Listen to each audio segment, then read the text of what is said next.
मक्का royal clock tower को बनाने में लगभग $16 बिलियन का खर्च किया गया था। सऊदी किंग अब्दुल अजीज रॉयल क्लॉक टावर पर दुनिया का सबसे बड़ा घड़ियाल लगाना चाहते थे, जिसके ऊपर लगा होगा एक बहुत बड़ा हीरा और सबसे टॉप पर एक गोल्ड प्लेटेड क्रिसेंट। पूरा स्ट्रक्चर बनकर कंप्लीट हो चुका था। अब बारी थी इस स्ट्रक्चर के ऊपर दुनिया की सबसे बड़ी घड़ी बनाने की। इस काम को अंजाम देने के लिए जर्मनी की पैरेट नामी कंपनी को सिलेक्ट किया गया, जिनको इस काम में 165 सालों का एक्सपीरियंस था।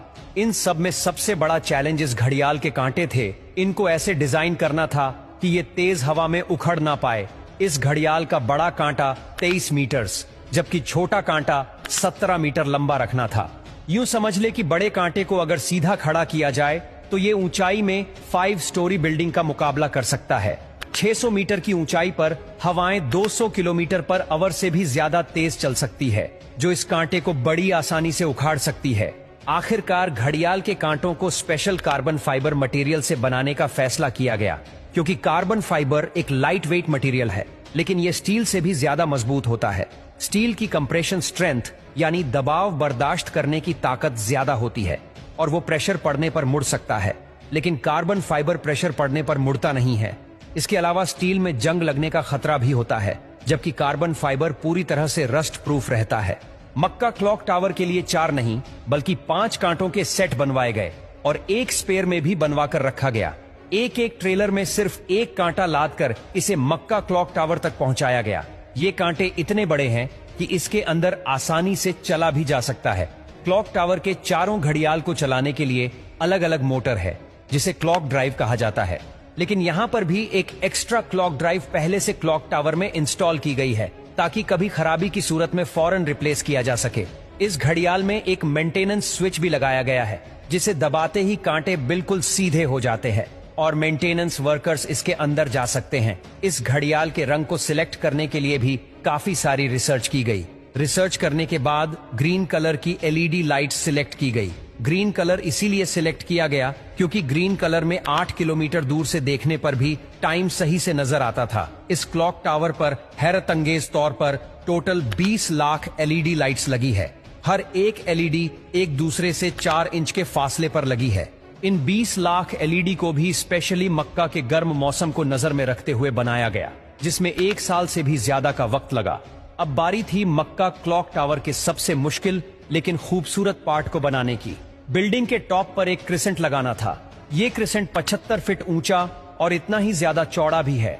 लाइट वेट रखने के लिए इसे फाइबर ग्लास और कार्बन फाइबर को मिक्स करके बनाया गया, पर फिर भी इसका टोटल वजन 35 टन के करीब है। क्रिसेंट और घड़ियाल के ऊपर हीरे को बनाने की जिम्मेदारी जर्मन कंपनी रीवा को दी गई। जानकारी के लिए बता दे कि इस घड़ियाल को दुबई में बनाया गया और फिर बाद में उसे मक्का ट्रांसपोर्ट किया। सबसे खास बात ये कि क्रिसेंट के कोने कोने पर सोने की लेयर छड़ी होगी, लेकिन अगर ये क्रिसेंट पूरा 1 पीस में बनाया गया तो फिर इसे टॉप तक पहुंचाना और फिर वहां इंस्टॉल करना मुश्किल नहीं बल्कि नामुमकिन होगा, क्योंकि भीड़ और जगह की तंगी की वजह से यहां सिर्फ टावर क्रेन्स काम कर सकती है, पर वो भी इतना ज्यादा वजन एक साथ नहीं उठा सकती। तभी इसे अलग अलग पार्ट्स में बनाने का फैसला किया गया। इस क्रिसेंट पर गोल्ड की लेयर चढ़ाने के लिए करीब 10 करोड़ मोज़ेक टाइल्स के पीसेस चिपकाए गए, जिन पर सोने की लेयर छड़ी हुई थी।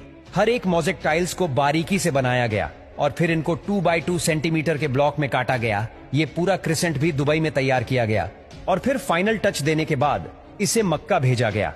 क्लॉक का डेमो वर्जन भी पहले दुबई की एक लोकेशन पर इंस्टॉल किया गया, क्योंकि जर्मन कंपनी के कुछ इंजीनियर्स पहले इसे इंस्टॉल करके देखना चाहते थे कि कहीं कोई खामी तो नहीं रह गई। सारे मसले फिक्स करने के बाद ही इसे मक्का तक पहुंचाया गया। 600 मीटर की ऊंचाई पर क्रिसेंट की इंस्टॉलेशन भी एक बहुत बड़ा चैलेंज था, क्योंकि इतनी ज्यादा ऊंचाई पर टावर क्रेन्स इतना ज्यादा लोड नहीं उठा सकती। इस क्रिसेंट को 4 अलग अलग हिस्सों में ऊपर खींचा गया और एक हिस्से का वजन करीब 4 टन था।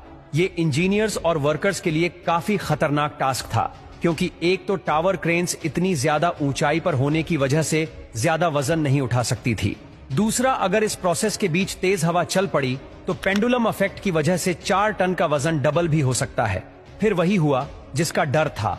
ठीक उस वक्त जब क्रिसेंट का एक हिस्सा हवा में था, तब अचानक हवा चल पड़ी। आखिरकार कुछ वर्कर्स ने इसे रस्सियों से पकड़कर हिलने से रोका और फिर इसे पोजीशन में लाकर फिक्स कर दिया गया। इस क्रिसेंट में टोटल 3 फ्लोर्स हैं, एक ऑफिस, एक मीटिंग रूम और एक मस्जिद, जो कि मैन मेड स्ट्रक्चर पर दुनिया की सबसे ऊंची मस्जिद है। और अगर क्लॉक के एरिया की बात की जाए तो सिर्फ एक साइड की क्लॉक 16,000 स्क्वायर